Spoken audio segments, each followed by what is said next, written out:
Fuerzas Armadas. Un anuncio que no llega solo, porque se suma también a la compra de unos aviones caza, de los que ya habíamos hablado un tiempo atrás, pero parece que ya por fin habría intenciones de cerrar con un proveedor.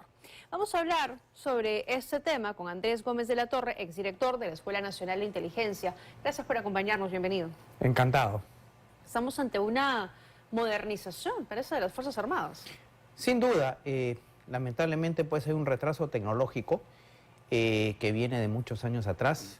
No hemos gastado lo suficiente en temas de defensa y efectivamente hay un parque militar en general en las tres ramas de las Fuerzas Armadas que se encuentra bastante desactualizado, ¿no?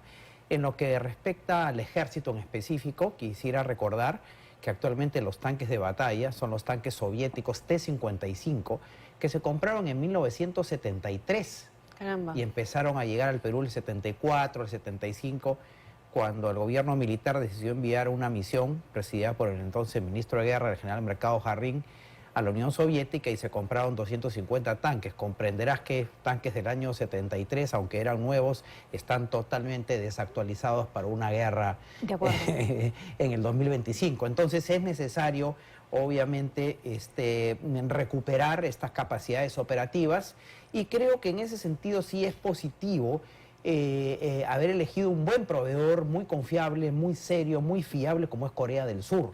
A ver, hablemos de eso. Sí, porque hay que recordar que el ejército peruano históricamente, desde los años 73 para adelante, tuvo muy fuertemente énfasis en el material soviético.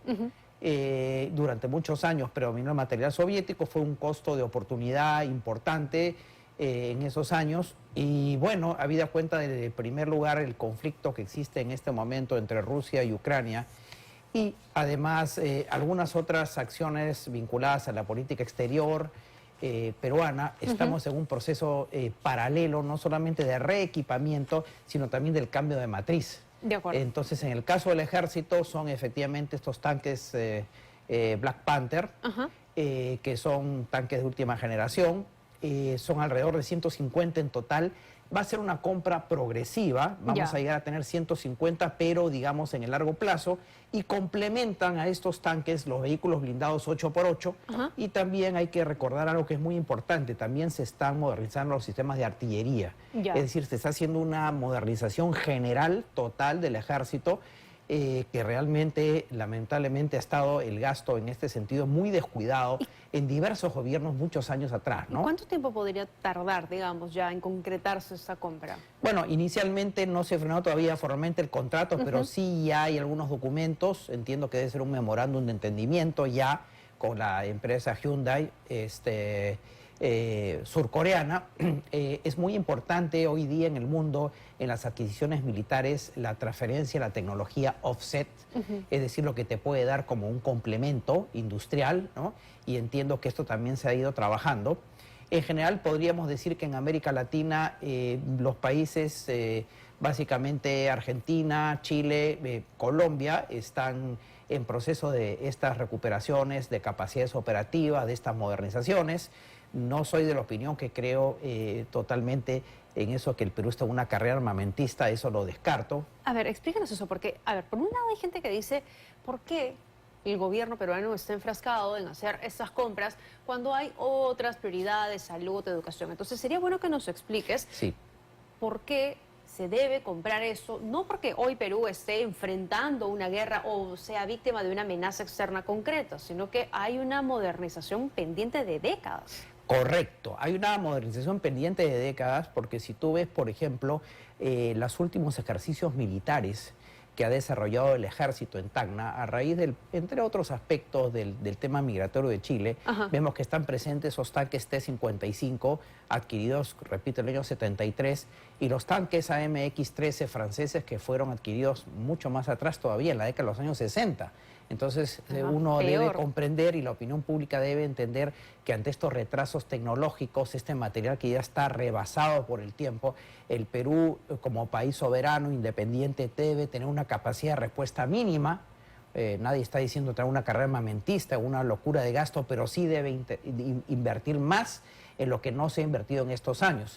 Creo que la cantidad final, hasta donde tengo entendido, son 150 tanques de este tipo. Es una cantidad razonable y evidentemente las tres ramas de las Fuerzas Armadas tienen estos problemas tecnológicos, los están abordando de una manera progresiva, pensando bien las nuevas alianzas estratégicas, pensando también con quién nos vamos a aliar, quiénes son nuestros nuevos proveedores y pensando también por las circunstancias internacionales en esto que se ha llamado el cambio de matriz. De acuerdo. Y esas capacidades, digamos, de los tanques que van a adquirir, los K2, esos vehículos blindados, digamos, en términos de defensa, de disuasión, ya nos ponen a nivel regional en otra posición. Por supuesto, porque son tanques de última generación, son tanques muy modernos, son tanques además que están siendo comprados por países de Europa del Este, que están enfrascados probablemente en situación de tensiones en el ámbito de toda esta crisis que existe a raíz de la guerra ruso-ucraniana, y porque además creo que es importante subrayar que también se están fortaleciendo, como dije, las capacidades de artillería. La artillería también está muy descuidada, si bien se han producido adquisiciones de material chino. Hay que recordar que la artillería reactiva, los lanzacohetes BM-21 se adquirieron en el año 74, todavía están operativos. Se complementó con 27 baterías chinas tipo 90B, que no está mal, por cierto. Y ahora también Israel va a ser un nuevo proveedor en artillería, también de sistemas MLRS, múltiples de cohetería, artillería reactiva. De tal manera que estamos hablando de un conjunto de capacidades. No solamente se trata de tanques, sino un conjunto de capacidades para generar una disuasión mínima, ¿no? Mínima, operativa, que meritúa sobradamente el hecho de que un país como el Perú, que tiene 5 fronteras, que si bien tenemos una relación estable, pero no debemos descuidar, digamos, el gasto militar que se ha retrasado tanto, ¿no? Claro, estás hablando de tanques hechos desde los 70, de los 60, correcto. o sea, bastante antiguos, ¿no? Pero quería volver un instante al proveedor. ¿Por qué Corea del Norte? Perdón, Corea del Sur. Corea del Sur, perdón. Bueno, Corea del Sur es un país que ya ha desarrollado históricamente una tecnología militar muy de la mano con la visión y percepción occidental.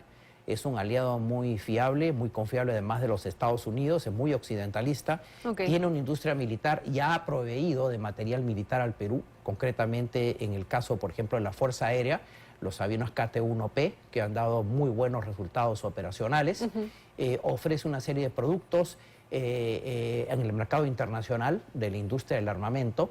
Es un proveedor fiable. Es muy competitivo, serio, ¿no? Y con estándares muy cuidadosos, porque sabe que por intermedio está su prestigio. Sí, claro. O sea, digamos, no es un proveedor cualquiera, es un país serio con el cual a mí me parece que es muy positiva esta alianza estratégica, no solamente en términos de lo que va a proveer, sino también con el país que nos estamos amarrando para que nos pueda apoyar en estas capacidades. De acuerdo. Una vez que se firma el contrato, el convenio, digamos, ¿la adquisición es inmediata? No, es progresiva. Tengo la impresión que es un primer grupo de alrededor de, creo que son un poco más de 50 tanques, los vehículos blindados 8x8. Como repito y expresé al inicio de esta entrevista, creo que el ratio final es de 150 unidades, con proyección al año 2040, no es tampoco un gasto de golpe, es un gasto progresivo que se irá desembolsando también en función de las realidades presupuestales, y en ese sentido creo que vamos al menos por buen camino. De acuerdo. Y para el enfoque, o viéndolo desde el enfoque de inteligencia, el principal riesgo de la seguridad para el Perú hoy es interno, externo, no se debe descuidar ninguno de los dos. Todas las amenazas en general, internas y externas, deben ser correctamente evaluadas. Es decir, si bien nosotros efectivamente tenemos una prioridad mayor hoy día en términos de frente interno por el tema del narcotráfico, el crimen organizado, la minería ilegal, las amenazas no convencionales, etcétera, pero no es menos cierto que también tenemos 5 fronteras, ¿no? Y que de una u otra manera siempre hay crisis vecinales derivadas de todo tipo que no necesariamente van a escalar, no necesariamente. En el caso colombiano hemos tenido un desagradable incidente que no tenía razón de ser por un gobierno, en fin, Y lo que pasa ahora mismo con Chile, ¿no? De una u otra manera también. No ha escalado, pero bueno. No ha escalado y no debería escalar, pero de todas maneras hay que tener siempre previsiones para cualquier eventualidad. De acuerdo, de acuerdo. Hay que estar preparados, y no Correcto. esperar a que tengamos una amenaza externa real para recién mirar las pocas capacidades que tenemos. Correcto. Me voy a una pausa, quédate con nosotros unos minutos más, porque quiero preguntarte cómo están viendo nuestros vecinos esta noticia. Chile, por ejemplo, ya ha rebotado esta información. Perú apunta a ser potencia militar. ¿Es así? Eso así informa BioBio de Chile. Con eso regresamos. Sí, pues es un poco... A ver, estamos de regreso hablando sobre las compras militares, las adquisiciones que está haciendo el gobierno peruano, y esta noticia rápidamente ha llegado a nuestro vecino país, Chile. Así informa BioBio, medio grande conocido allá, que dice: Perú apunta a ser potencia militar. Ahora va por 54 tanques K2, uno de los mejores del mundo. Así es, vamos a ser potencia mundial, estamos a potencia militar, dice, ¿no? Estamos apuntando a eso. ¿Cómo lo ves? Bueno, la verdad que ese comentario me parece una exageración, que el Perú apunta a ser una potencia militar, ¿no? Lo que sí es verdad que lo que se está comprando en términos de tanques y blindados sí es muy fiable, es de última generación, pero lamentablemente siempre las prensas pues tienen esa tendencia a magnificar cosas, a ver fantasmas donde no los hay. Y lo mismo pasó con el tema de los aviones, que se hablaba de que el Perú está en una carrera armamentista. En absoluto. Pero ahí no fueron solo la prensa, déjame decirte, porque hubo también algunas autoridades, me parece que eran diputados o senadores, que se pronunciaron al respecto, ¿no? Ese es el problema cuando se quiere politizar la defensa y se quieren politizar las adquisiciones militares como un caballo de batalla ideológico, político. Lo cierto es que el Perú lo que está haciendo es renovar, ¿no? Material que ha excedido su vida operativa. Y está recuperando capacidades, no está entrando en una carrera armamentista. También yo podría decir que Chile ha comprado una cantidad inconmensurable y muy notoria de tanques Leopard en varias versiones durante muchos años, y nosotros nunca nos hemos quejado tampoco, y no tiene por qué uno quejarse de lo que hace el vecino, ¿no? Militarmente, digamos... Sí, hay una diferencia en términos terrestres muy notoria en este momento. Digamos, más preparado, más porque capacitado. Chile ha desarrollado un gasto militar sostenido desde el gobierno de Pinochet, desde el 73.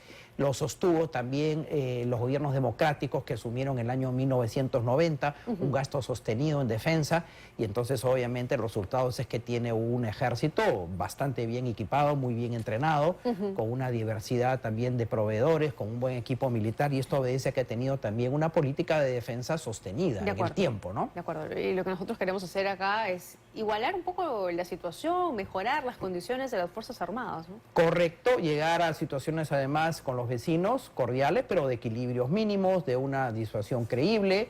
Esto no significa, desde luego, asumir ningún tipo de actitud agresiva contra los vecinos. Todos los países tienen derecho a, en la medida de sus capacidades y de sus posibilidades, a repotenciar sus Fuerzas Armadas y ponerlas en un nivel razonable. Proteger su territorio, por supuesto. Correcto. ¿Por qué tanto descuido acá? ¿Por qué tantos años de dejadez?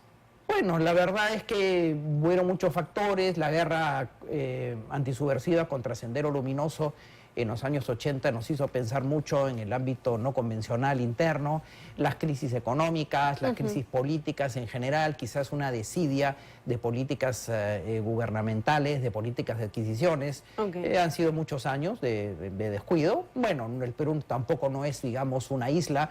Argentina también ha transitado por un proceso de un fuerte ajuste militar, que hoy día está siendo parcialmente revertido. El Ecuador mismo ha bajado muchísimo su gasto en defensa. Colombia ha priorizado en los últimos años el frente interno por los problemas que tiene de las amenazas internas. Entonces, en general hay que, digamos, poder tener una visión ponderada de lo que es la defensa, no descuidarla y tener, digamos, políticas permanentes, ¿no? De acuerdo, no quiero que me gane el tiempo, pero quería consultarte también sobre la compra de los aviones, los CASA, que hemos comentado en varias oportunidades contigo. Habían 3 proveedores por los que Perú se podía inclinar y parece que va por la opción estadounidense, los F-16. Bueno, la lista corta famosa ya tiene buenos meses, era de 3 proveedores. Efectivamente, había quedado el avión F-16 norteamericano en la versión Block 7072, el Rafale F-4 francés y el Gripen de sueco. Son aviones de última generación en su modelo, en su tipo. No son aviones de quinta generación, pero son en su tipo los últimos aviones que creo que Rafale ya tiene un F-5, me parece. Pero bueno, han habido muchos anuncios de parte del sector público, de la burocracia de seguridad, que no se cumplieron en la famosa lista de prelación. No se sabe hasta ahora qué avión ganó. Han habido, digamos, no diría negligencias, pero sí unos retrasos. Hay que recordar también, Tatiana, no te olvides, se ofrecieron 12 aviones subsónicos en el mes de octubre, no sabemos nada, son en realidad 36 aeronaves, 24 de estos integrantes de esta lista corta y 12 son 36, no se sabe absolutamente nada y efectivamente hay indicadores de una fuerte presión norteamericana en el ámbito de una relación muy estrecha entre el gobierno actual con el gobierno de los Estados Unidos, en el cual podría eventualmente inferirse que esta presión podría derivar con una posibilidad de adquisición del F-16. Es interesante porque que además hoy día está un poco, digamos, saltando un poco en esta trilogía de estos tres, ganando un porque poco además, por la cuestión política más que la cuestión técnica, ¿no? A eso quería llegar, Sí, porque sí. por más que la compra es a una empresa privada, el gobierno o No, los gobiernos claro, siempre intervienen. Por supuesto. ¿No? Además, acá en lo que se va a convertir el Perú es en un eslabón dirimencial, porque tenemos ya una oferta sueca consolidada en Brasil y en Colombia, con el modelo Gripen, y el avión de la propuesta norteamericana que ya vuela en Argentina, ya empezaron a llegar por lo menos 6 F-16 a Argentina. Chile tiene una flota bastante grande, entonces el Perú es el eslabón dirimencial, probablemente entre dos grandes presiones. Veremos cómo responde a estos desafíos la burocracia de seguridad. Vamos a ver, pues finalmente cómo se decanta esto. Andrés, como siempre, un gusto haberte tenido en el programa. Gracias. Encantado.